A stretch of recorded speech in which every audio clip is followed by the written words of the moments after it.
How do you grow your own food in a small space with not a lot of time?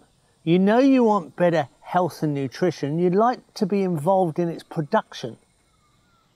And if you're going to grow it in a small, diverse garden, how do you keep it continuously fertile? Because you want maximum production and you want to do it with the minimum time, minimum effort. This is a great way to do it. You put the worm farm inside the garden. It's simple. You can just use a bucket. You cut the bottom off and then you drill holes all the way through the bucket sides, halfway up. You sink it into the garden to that depth and you fill it up with manure. And there's the last bit, and I've covered all the holes. So we're actually up to the top of the holes drilled in the side. Bucket filling all the way round. So we've got back pressure against that manure on the inside. Okay, let's put the food scraps in. And it's quite simple.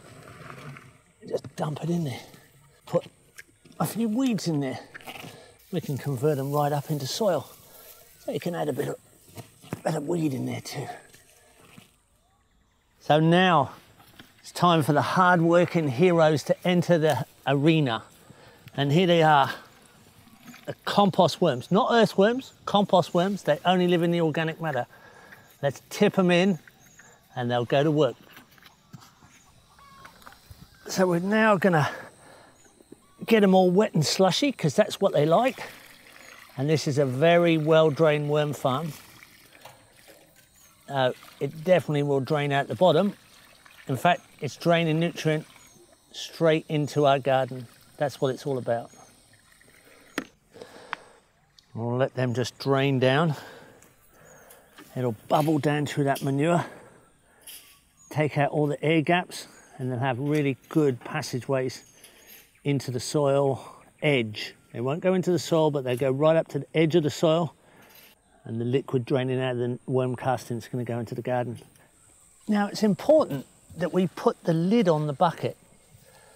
The worms don't like light, so they want to be protected from the sunlight. And of course, they don't like birds coming down to eat them. So once we've sealed it, it's not airtight because it's got the hole in the bottom's cut off the bucket, it's got all the holes in the side.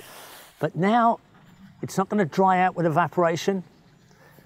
They've got a nice light cover, so they feel safe. They go to work on that there. And also, we can actually use this for a small bird bath. They can fill that top up. Birds will come down and drink here. It's also the perfect flat stand for a sprinkler, and one circular sprinkler will get all of this garden. We're stacking the functions, which is typical permaculture design. We can put one of these in between two fruit trees. This will fertilize both sides. We could put it in a circle of fruit trees. This is a very adaptable, simple application, making it so much easier to close that loop of waste to product to health and nutrition. There you go.